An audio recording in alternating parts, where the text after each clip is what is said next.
The radio crackled with panic before anyone could see her.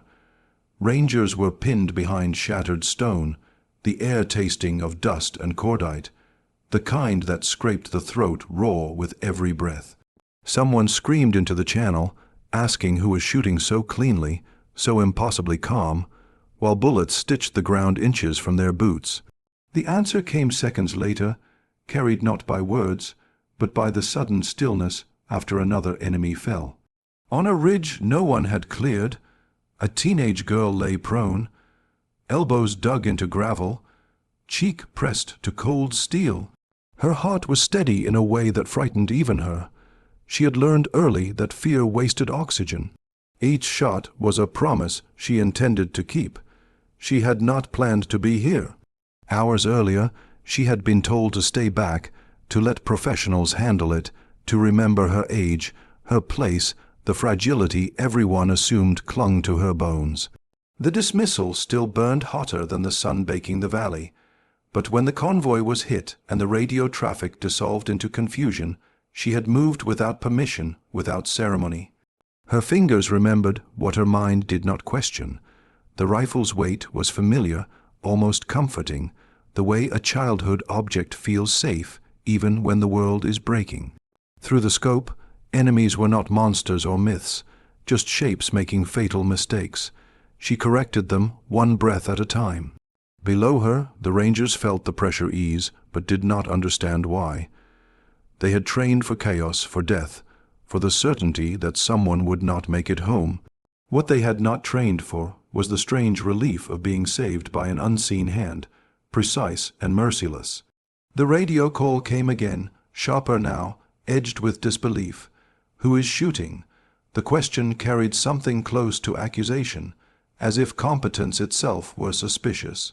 The girl heard it faintly through her earpiece and felt a flicker of something like anger, quickly buried. She did not shoot for recognition. She shot because the alternative was watching strangers bleed out while she stayed silent. Her world narrowed to distance and wind. She adjusted for both, tasting metal and dust, smelling scorched earth and oil.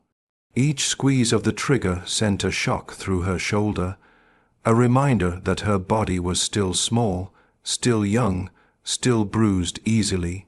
The recoil hurt. She welcomed it. Pain meant she was present. Pain meant she could still choose. Somewhere behind her eyes lived the memory of people who had said she was too young to understand violence, as if violence had ever asked permission.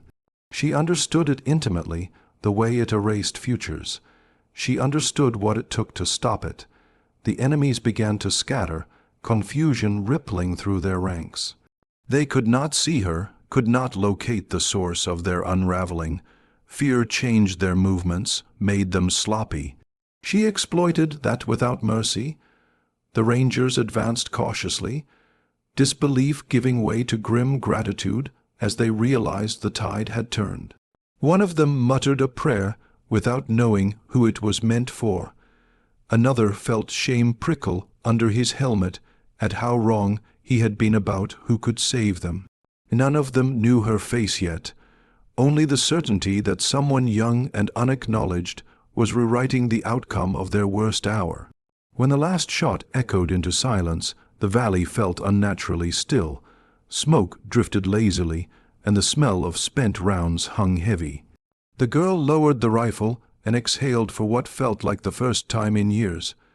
Her hands trembled now that it was over, adrenaline bleeding away to leave the truth behind.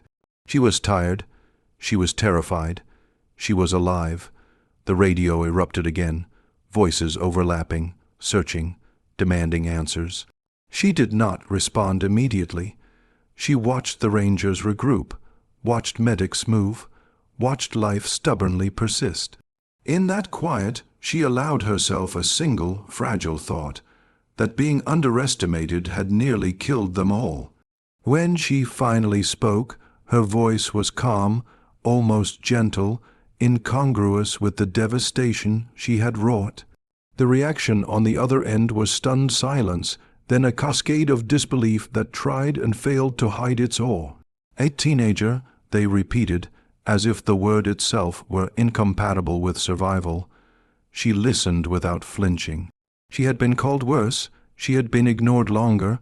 What mattered was that they were breathing, that the injustice of dismissal had not won today. She packed up with efficient movements, every action practiced, every emotion carefully folded away.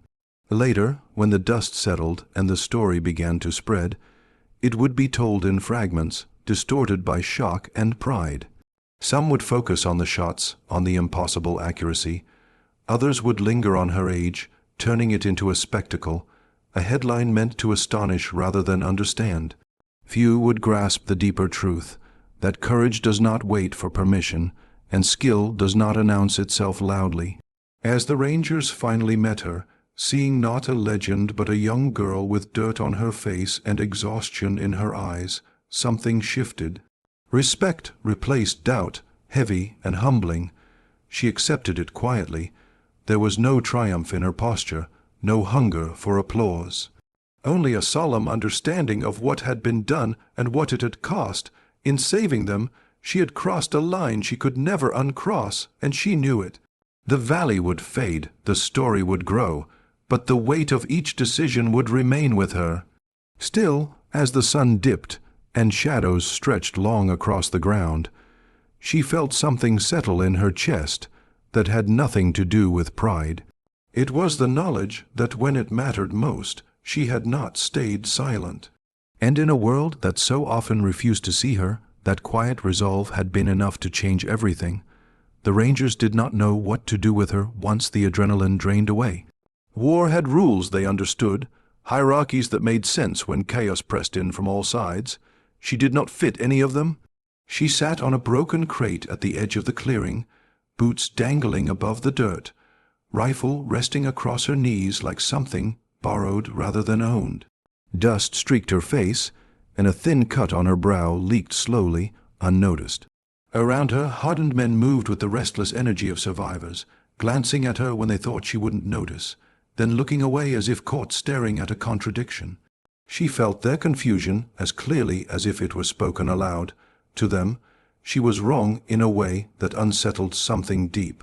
Too young, too calm, too precise, their gratitude warred with discomfort, because gratitude meant admitting they had been wrong, and wrong in a way that could have killed them. She sensed it and understood. She had lived inside that judgment most of her life. It had followed her into classrooms, into training grounds, into every space where someone decided what she could or could not be before she ever had the chance to act. A medic approached, voice gentle, hands practiced. She let him clean the cut, flinching only slightly when antiseptic burned. Pain grounded her. It reminded her that she was still human, still fragile beneath the skill that had just rewritten the day's outcome. Somewhere behind her composure, the weight of what she had done pressed inward. She had ended lives with deliberate calm. She did not regret it, but the understanding of it settled like cold metal in her chest. The radio chatter shifted from urgency to analysis. Questions spiraled outward about angles, distances, impossible timing. Each answer circled back to her.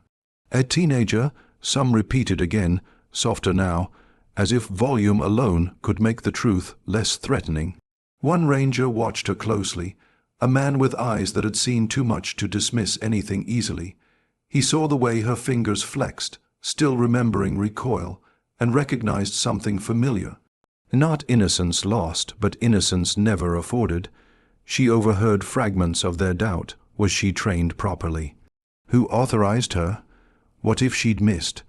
The words scraped at her nerves, not because they were cruel, but because they were late. Those questions belonged to the past, to the moment before bullets started tearing through bodies. Now they felt like an attempt to reclaim control, to put her back into a box small enough to manage. She said nothing. Silence had always been her sharpest defense. As the sun climbed higher, the valley revealed the full cost of the ambush. Wrecked vehicles, blood darkening the soil, lives altered beyond repair. She looked at it all and felt a quiet, aching responsibility. Saving them, had not erased the damage. It had only stopped it from spreading further. That truth mattered to her. Heroism, she knew, was a word people used when they wanted a clean ending. Reality was messier. When command finally arrived, authority settled over the scene like a heavy cloak. Questions sharpened, eyes hardened, the air thickened with unspoken judgment. She stood then, rising to her full, unimpressive height, meeting gazes that expected apology or fear. They found neither. What they saw instead unsettled them more, a steady resolve that did not ask for approval. In that moment, the moral tension crystallized. She had saved them all, and still she was on trial. The inquiry began before the dust had fully settled. It took shape in lowered voices and clipped expressions, in the way authority leaned in close while pretending to listen. She stood at the center of it, small and still, absorbing the weight of adult suspicion. They asked her to recount every movement, every calculation, as if precision itself were a crime that required explanation. She answered calmly, not out of obedience, but because clarity was the only shield she trusted. Inside, a quiet exhaustion spread, heavier than fear. They spoke about protocol as if it were sacred, about age restrictions, command chains, risk assessments. No one spoke about the seconds between heartbeats when Rangers were dying, and there was no time for permission. No one acknowledged that hesitation would have written a different ending across the valley. She listened, eyes steady, and felt something tighten. This was the injustice she knew too well, the kind that appears after survival, when people feel safe enough to judge the means that saved them. A senior officer circled the facts, voice smooth, almost kind. He framed concern as care, caution as responsibility. Yet beneath it pulsed a deeper discomfort. Her existence challenged the story they told themselves about control. If a teenager could alter the course of trained soldiers' fate, then certainty was an illusion. That thought frightened them more than the ambush ever had. She sensed it, the way predators sense weakness, and it hardened her resolve. Across the clearing, the Rangers who had been saved watched in silence. Gratitude twisted into conflict on their faces. Some wanted to speak, to defend her openly, but years of conditioning held them back. Loyalty to command was a habit carved deep. One man clenched his jaw until it hurt, replaying the moment he had whispered a prayer as unseen shots saved his life. Another remembered the heat of shame when he realized his assumptions had nearly killed him. Their silence became its own form of guilt. When she was finally allowed to rest, the night had crept in unnoticed. Stars burned cold and indifferent overhead. She lay awake, staring into darkness, reliving each shot not with pride, but with clarity. She wondered if this was the price, if doing what was right meant standing alone afterward. Her youth, once dismissed as weakness, now felt like an open wound. She understood, with painful certainty, that they might erase her contribution quietly, smoothing the story until it fit their comfort. The turning point came unexpectedly. One ranger stepped forward, voice low but unyielding. He spoke not of heroism, but of facts, of lives that would not have made it through the hour. Another joined him, then another, each testimony stripping away excuses. The truth gained weight as it was shared, heavy and undeniable. Command listened, faces tightening, confronted with a reality that refused to bend. She watched it unfold with a detached calm, heart pounding softly. This was not about praise. It was about acknowledgement, about refusing to let fear rewrite what had happened. As the balance shifted, she felt something release inside her, a quiet vindication that did not erase the cost but made it bearable. For the first time since the shots were fired, she allowed herself to believe that survival might not end in silence. The final decision came without ceremony. No grand apology, no public reckoning, just a subtle shift in posture, a quiet acceptance that the truth could no longer be buried. Command acknowledged her actions in measured words. careful not to disturb the order they believed in, yet unable to deny the outcome she had forced upon them. She listened, face unreadable, understanding that institutions rarely confess wrongs the way individuals do. This, she knew, was as close to justice as the system could manage. The Rangers approached her afterward, one by one. There were no speeches, just nods, firm handshakes, eyes that held gratitude without confusion now. In their expressions, she saw something settle into place, respect earned not through age or rank, but through resolve. It mattered more than any commendation could. She accepted it quietly, the way she had accepted everything else, storing it away where it could not be taken from her. As dawn crept across the valley, the world softened, smoke thinned, the smell of blood and oil gave way to cool morning air. She stood alone for a moment, watching light spill over terrain that had tried to kill them all. In that fragile calm, the weight she carried shifted. The memories would remain: the stillness before each shot, the knowledge of what those shots had ended, but they no longer pressed her into the ground. She had faced the moment she was never meant to survive and answered it fully. She thought of the future then, not with certainty, but with quiet defiance. There would be more doubts, more closed doors, more voices telling her to wait her turn. She would remember this valley when that happened. She would remember how silence had been broken not by shouting, but by action, how injustice had been confronted not with rage, but with precision and resolve. When she finally walked away, there was no applause to follow her, no dramatic farewell, just the steady rhythm of her boots against the earth, carrying her forward. The story would grow in the telling, shaped by those who needed it to mean something larger than itself. But she would always know the truth. In the moment it mattered most, she had not been invisible, she had been exactly enough.